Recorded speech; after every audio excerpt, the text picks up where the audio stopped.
All right, here we are live. We are starting the USFL Power Rankings in 2022 season, week 2. I am NFL Outdated, and this is, I'm Micah. and we are going to come at you every single week of the USFL season this year, and we are going to go over some of the power rankings, eventually some of the players, And our predictions for the next week, and kind of like what we think each team can do well, and stuff like that. Absolutely. We're excited for the USFL season. Lots of great football. It's great to have football this time of year, and we'll kind of get into it. It was a pretty good first week of the season, and so we're just going to go ahead and start with our power rankings. Here we go. But before we get into it, guys, if I sound a little weird, it might be because my mouth is really swollen because I fell today at school. Yep, he's all right, so that's good. And with the USFL season, we are obviously coming into week 2, but with the teams, there are 8 teams, and so we're going to start at number 8. So who do you have at number 8, the bottom team in your rankings for this week, Micah? Honestly, I think I have the Pittsburgh Maulers, and sorry if I butcher this name, but like they didn't really do a lot against the Bandits, which could be in part reason to the Bandits defense is being really good, but they like you see, like they only scored 3 points. It's really not very much. No, and then early on the season, players are all still kind of trying to get used to each other, but you really want a team, if they're going to contend, they have to score points. And you saw, if you guys didn't hear about the pizza incident with one of their players, that was kind of funny. Yeah, what happened with the pizza incident? So I forgot his name, but one of the players, he literally ordered online pizza, and apparently that must have been bad for the diets or whatever. I don't really understand that. He got cut from the team before that team. That just kind of gives you a sense of how that team didn't, before the season even started, they didn't look great. Oh, that's not good. Yeah, and all the games will be playing this year in Birmingham, Alabama. And so they've got team names, but they don't necessarily have home games at their stadiums. But all right, so Pittsburgh is number 8. Who do you have at number 7, Micah? I have the Michigan Panthers, and they're very they're the first 3 teams are all 0-1, but the Michigan Panthers, the reason, I mean, they didn't look horrible in their game. It's just with Paxton Lynch starting, they had to change quarterbacks, and they could move with Patterson starting, they could move up to like at the highest I could see them next week is number 4. Yeah, if they get a win, they could definitely move up. They got you're talking about Paxton Lynch, a former Broncos quarterback and former Memphis Tiger quarterback, and he looked terrible. He had a bad fumble, and he looked horrible in there. And the Panthers have a nice matchup that they can prove themselves against the New Jersey Generals coming up. Yeah, which that's going to be an interesting match. That's a Friday game at 7:00. Yeah. So, and now they have Shea Patterson, former Michigan quarterback, coming in. So if he continues to play well, they could definitely move up. So who do you have at number 6? Patterson and the Panthers lost barely to the Gamblers. If that second foot would have been inbounds, they would have won the game. They lost 17-12. It was close. But other than that, they really didn't do anything till the second half. So that will lead us into our next team. Number 6, the Philadelphia Stars. So this is a team that I like them, but they really they couldn't compete with my favorite team personally, the New Orleans Breakers. And my sister's favorite team was the team we just went over, the Michigan Panthers. But the Philadelphia Stars are a team that I like them, but like they just kind of had a disappointing performance. 17 points scored, not horrible, but so they're kind of average. You want to see from one of the top tier teams. You need to see a better performance offensively from a team that wants to contend. And I think more defense. Like their defense didn't come and show up well.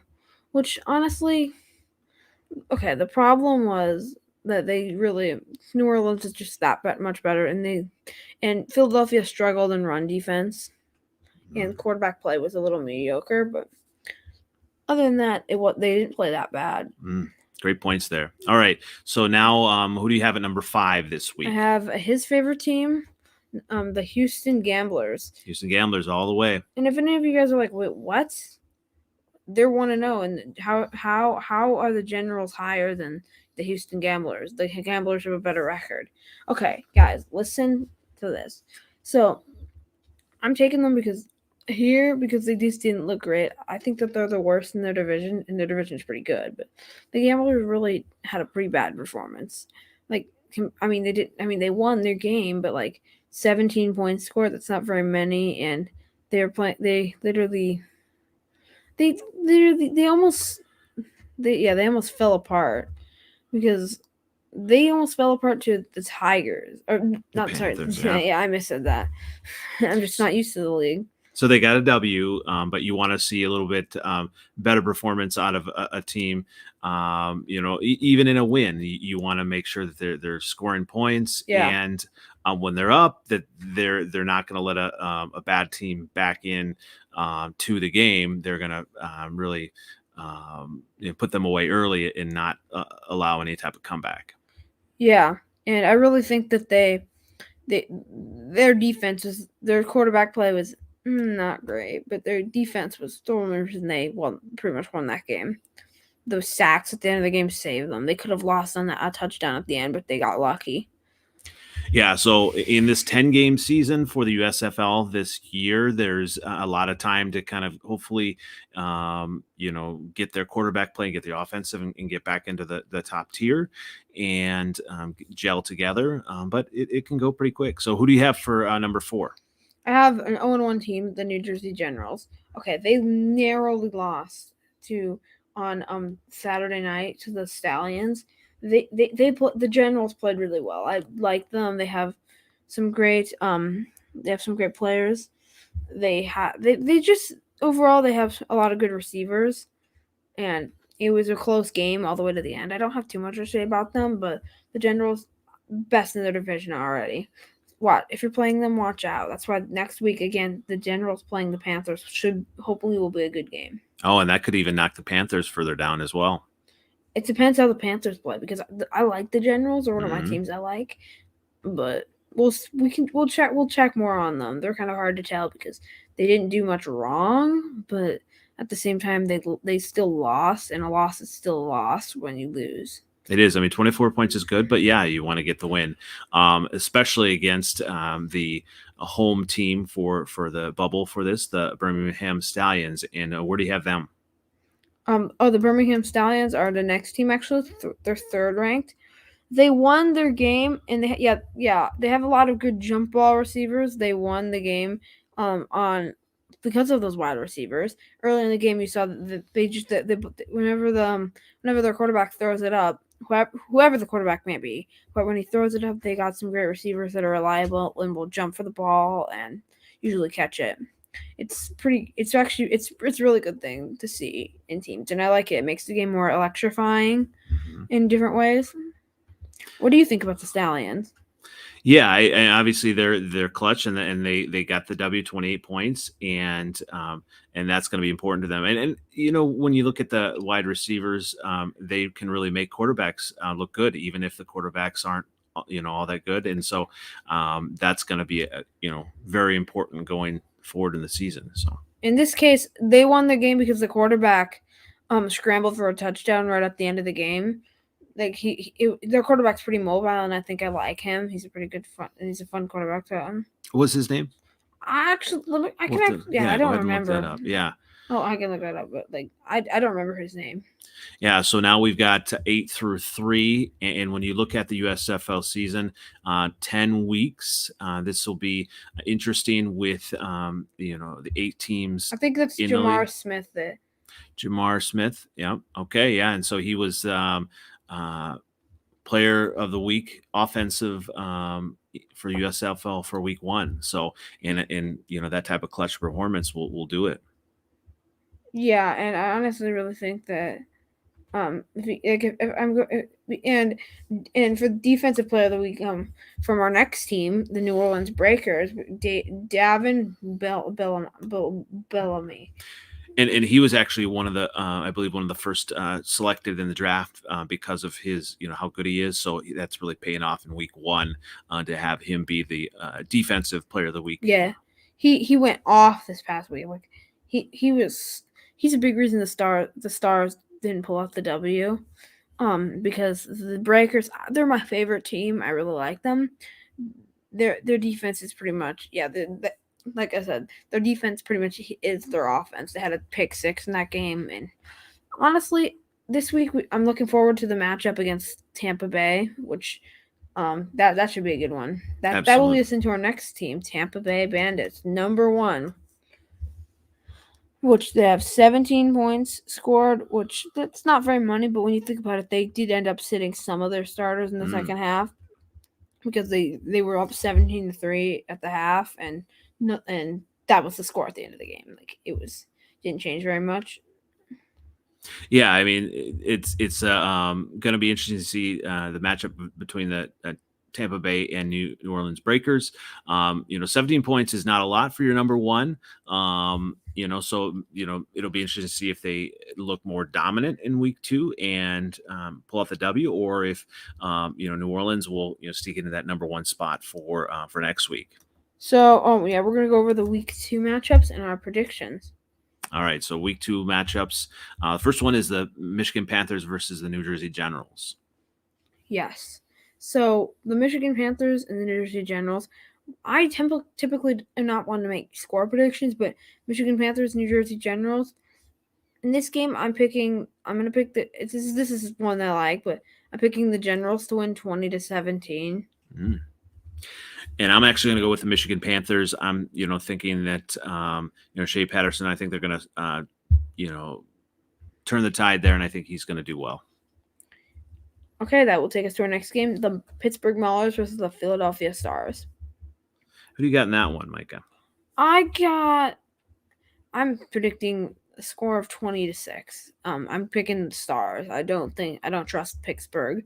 I really don't after that horrible performance. Yeah, it'll be interesting to see if they can, turn things around, and they're going to need to. We did say there's 10 weeks. It seems like there's a lot of time, but isn't there like 4 teams that make the playoffs? I believe so. And so there's some time to kind of turn things around, but I mean, you better do it quickly. So the Pittsburgh Maulers, I think, when you look at their team, I mean, are they going to be able to put up points on the offense? I mean, that's going to be important, right? I don't think so. I doubt their ability. That's one of my biggest knocks on them, is I don't like their ability to put up points. I really dislike it. Well, and that can all change in, when you go to week 2, and that'll be important to really see if they can do that. So, moving on to the third game, the Birmingham Stallions versus the Houston Gamblers. I'm taking the Gamblers just because I like the Gamblers, although the Birmingham Stallions could be tough. I honestly my gut tells me to go with Birmingham, but I really think that Houston's going to pull it out. Well, my gut's actually telling me to go with Houston, but I wanted to pick Birmingham's to win, so I'm going to go with Houston because that's what my gut says. And I'm picking Houston to win. We'll do a score of 20-17. I don't know too well, so it's 20-17 again.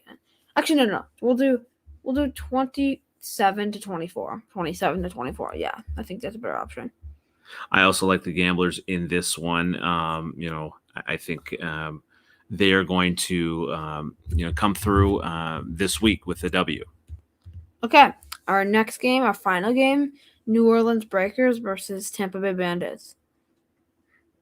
And this is going to be a really marquee matchup here, right? Yeah. The Breakers and the Bandits. I'm taking my New Orleans Breakers in this one. I'm taking them 24-21 in this game. With their offensive output in week 1, what says that they can keep that going for week 2? Yeah, I honestly don't know. I really think that New Orleans defense is going to stop and shut down Tampa Bay, and I'm hopeful of that. So that pretty much goes. What's your score prediction? Oh, with that game, New Orleans Breakers. With the offenses kind of getting in gear, I'm going to say it's going to be, I'm going to say it's going to be 21-10, and the Breakers are going to beat the Bandits. Okay. So that will take us to, we're going to go over just a quick thing over every team. So a quick look on every team individually. So we'll start with the Maulers. What do we think they need to do better? What do we think they need to do? Yeah, with the Maulers, I think obviously there's only up, right? But they need to score more points, and I think that'll be important. With only 3 points, scored on the board, they've got to get something together with that offense. And the Panthers, honestly, I just think that hopefully their quarterback turns out and they can win games. They can win games. He had a great play avoiding a sack and then throwing towards the end zone. It was just out. It was just incomplete because it was 4th down and 26. So there's not much you could do. And then the Philadelphia Stars, yeah, again, I don't really have much to say about them.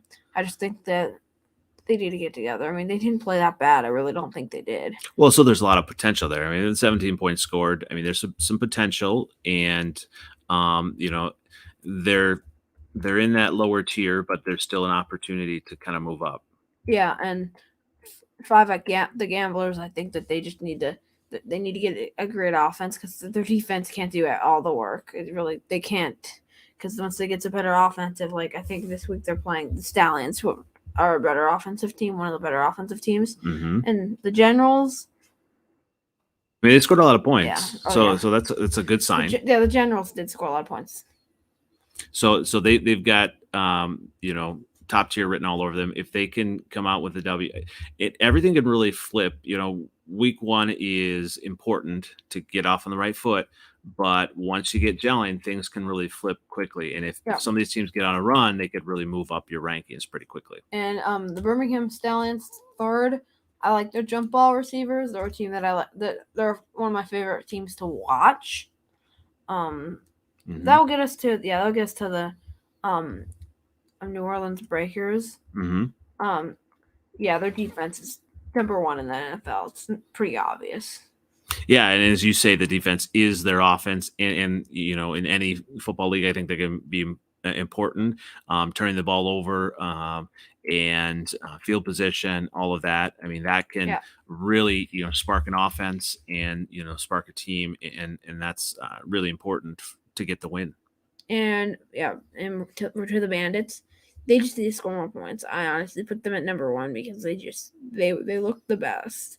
But honestly, we're gonna find out in week 2. Was that just because the Maulers are that bad, or just because their defense is that good? Yeah, and it looks like Tampa Bay really passes the eye test, and that's important too. You can tell some of those teams they're actually good, and even when they don't score very many points, they find ways to win. Well, Tampa Bay needs to pass the eye test. They haven't yet. They might if they pass the first part.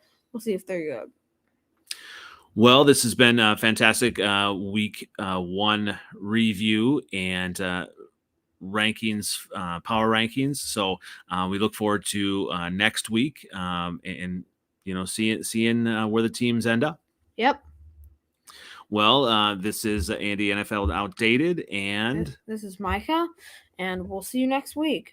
Goodbye.